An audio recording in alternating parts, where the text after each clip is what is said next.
Welcome back to It Figures. Tonight I got 3 figures here for you to review.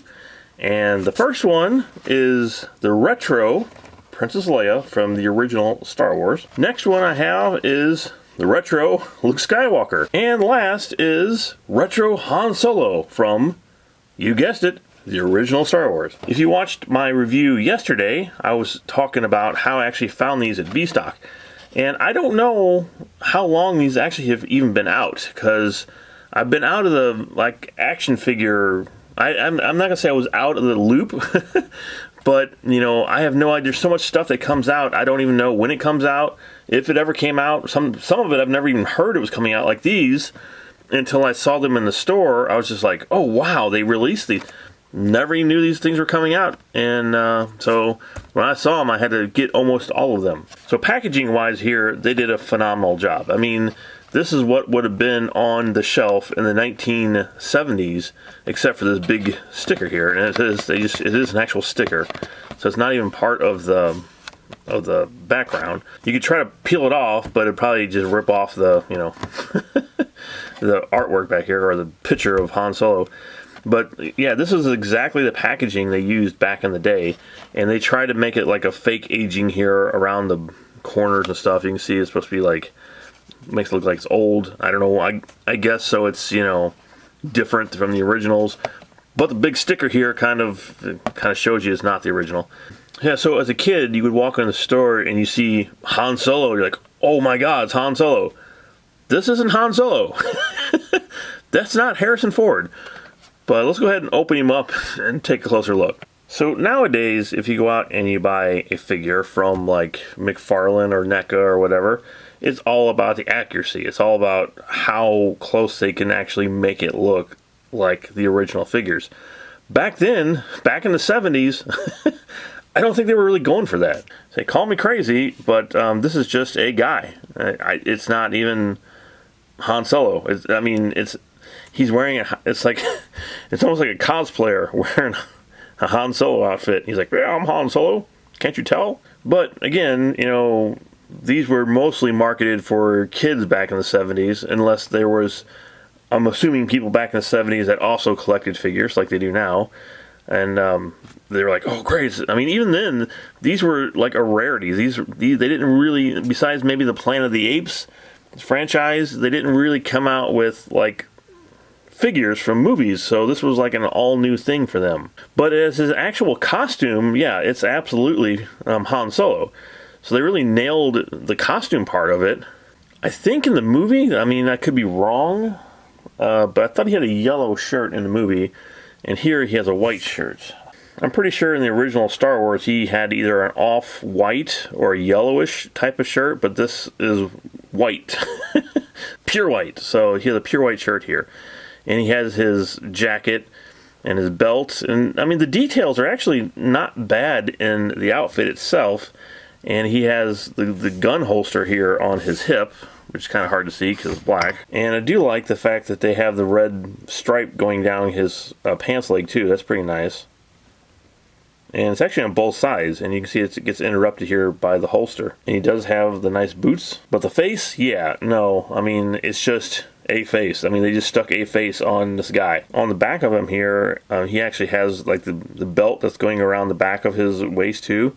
And he actually has some detail up here, a little bit of detail up here on his back. So that's pretty nice. I mean, the detail on the actual figure is not bad at all. And of course, Han Solo wouldn't be Han Solo without his trusty blaster at his side. And they did a really good job with this too. I mean, they did a really good job with sculpting. It's not bad. I mean, it looks like Han Solo's blaster. So let's see if it will actually fit in his hand. Let's see. Yeah, it does. Yeah, so now you can actually hold a blaster. Unlike the Stormtroopers, whose hands were too wide to hold his gun, and it just fell out.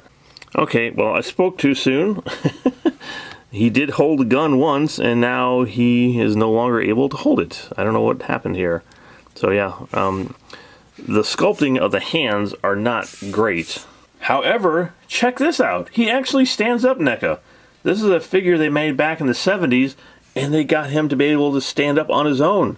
and he doesn't fall over. He just kind of stands there like, what a figure's supposed to do. Pretty cool. So, face sculpt here.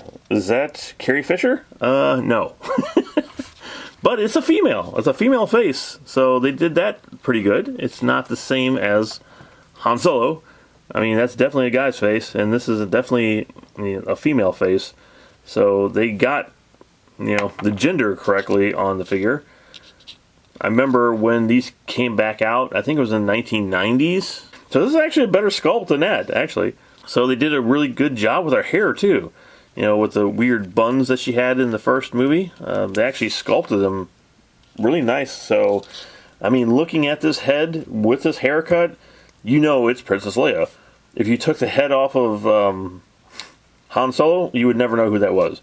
So, I love these plastic capes. These things sold me back in the day. I loved them back in the day, and I still love them today. I think it's really awesome that they came back out with the original plastic cape figures. I don't know, there's just something about the plastic capes it's just cool. I just like them. So as for her body sculpt, they also did a good job. I think it looks really good. I do like that they have the folds in the fabric here and everything, and she has the collar with some of the folds in it. She has the black belt here, and I really sort of like her feet, that she has like the 1970s bell bottoms going. So I think the sculpt on her is actually really, really good. So if you take a look at the back of her, it's just, there's not much there. But if you look up underneath the plastic cape, there's nothing there too. It's just, she continues with a black belt back there. The thing is, I just wonder how long these plastic capes actually stayed on these figures back in the day. This was probably the first thing that got torn or got ripped off, and it was probably gone within like a day or two. I think they showed her gun only one time in the movie. It's like right towards the beginning of it, where she's shooting at the stormtroopers. And they captured it here. It was like it had a really long, thin barrel, and that is definitely Princess Leia's gun. And I think this might be the first figure that actually can hold it, because her hand is semi-closed. It's not open wide enough to where the gun will just fall out. It's barely in there, but, like I said, if I move her, she's just going to drop it. I mean, she can actually almost grip it. The other ones will just instantly fall out, but that's not bad. So at last, we have Mark Hamill. Obviously, that's Mark Hamill as Luke Skywalker. So Luke Skywalker has the same sort of issues that Han Solo has. It's definitely a different face sculpt and a different hair sculpt, which is kind of nice. I mean, they could have just swapped heads and just put his hair blonde and stuck it on this figure, which they kind of do sometimes now, even. But they actually sculpted an entirely different head for Luke. And while it looks nothing like Mark Hamill, it's still not a bad-looking sculpt. I mean, it's a nice-looking face for Luke. He was actually one of my favorites growing up. I love this figure, and I still love this figure. I don't remember the hair being so bright like it was. It probably was, since these are supposed to be like exact replicas. But he's like bleach blonde bright here going on. So his outfit is really nicely done, just like Princess Leia's was, and Han Solo's, where they do have the folds in his fabric and everything. They do have his belt, and has some sort of weird symbol in his belt buckle there. It continues around to the back, and he even has sort of like a little pouch on the side, which is pretty nice. His boots were pretty cool because they were different than Han Solo and Darth Vader and everybody else's boots. They had sort of like a ribbing texture to it, so I've always liked that. And then we get to his amazing yellow lightsaber, because it was a deleted scene in the film where he ended up picking up a yellow beamed lightsaber, and here it is. So there it is. There is his yellow lightsaber. Now, don't really know the reason why they had a yellow and not blue. No clue on that one. I guess because that's the only dye they had. It's like, his hair is yellow, let's make his lightsaber yellow. It'd be easier too. I mean, I have no idea. I don't know if these guys didn't see the movie, or they were going off of a picture that the lightsaber was actually yellow, or they just didn't care. But yeah, here he is with his yellow lightsaber. And as I was saying about Darth Vader, even as a kid, when I had him, I thought this little tip on it was stupid. I never understood why you had a lightsaber and then a little skinny tip on the end of it. I still don't really, I mean, it must be a reason for it. When you push it back in, it sticks out a little bit, but if they had just cut that tip off, you wouldn't even see that he was holding a lightsaber until he pushed it back out. And then, I guess because they were trying to make it longer, so they put a little extended tip on it. I really have no idea. But it's yellow. So I also spoke too soon about these figures standing up on their own. I cannot get Luke to stand up on his own. The other two are fine. Luke, he's just falling over. And I don't know why. I don't know why he just can't stand straight up. He will not stand straight up on his own. He just wants to fall over.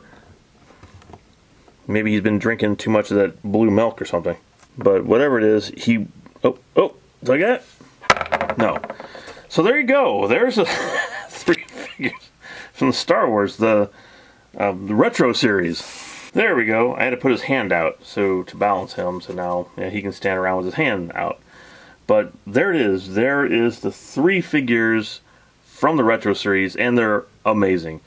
I haven't really bought a Star Wars figure in such a long time because I had burnt out buying them because I have thousands of Star Wars figures. I'm not even joking. So I haven't bought any in a long time. But this series has made me return to buying the Star Wars figures because these are the ones that I grew up with. These are the ones I fell in love with, that I made stories for, that we went on adventures with, and and they still hold up except for the face sculpts. So that's all the retro figures I have for right now. The only one I did not get was Chewbacca because I still have my original Chewbacca, and I was going to show him to you, but now of course I can't find the figure. I don't know where he went. So I can't show you the original Chewbacca, but I figured if I still have the original, there's no reason for me to buy the retro version of it. So, and I did see the retro version, and it's exactly like my original. So hopefully I can find it at some point. Okay, so we want to take a look at the good and the bad of the 3 new figures. The exact sculpt, as far as I can say, I can't say 100%, but from what I remember growing up, they are the exact sculpt from the figures from the 70s. And that is absolutely awesome. And the detail within their clothes and everything, their outfits are excellent. Even by today's standards, they're really pretty nice. The bad here is the face sculpts from Luke and Han Solo. Terrible face sculpts, but I kind of like Carrie Fisher's. I like Princess Leia's face on her figure. Even though it don't really look like her, it kind of does, so it's not bad. And of course her plastic cape is also a big plus. Also, the bad here is they don't hold their weapons. These figures will absolutely not hold their weapons. Unless you put some silly putty in there or a rubber band around it or something, they will not hold their weapons. So that's sort of the bad.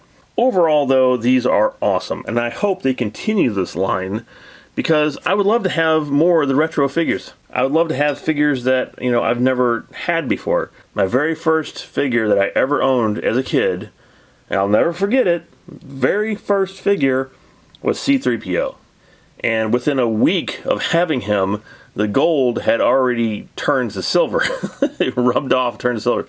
But I'll never forget, that is my very first action figure ever that I ever owned, and that's the one I really want from this series. So hopefully they will release the C-3PO and R2. I love the R2 as well. Alright, so that's it for It Figures tonight. Hopefully you will hit that subscribe button and return next time when I bring you yet another review, of which I have no idea what it's going to be right now. But whatever it's going to be, hit the subscribe button so you can see it, and hit the bell so you can also get notifications when I post new reviews. So thanks so much for watching, and I'll see you next time here on It Figures.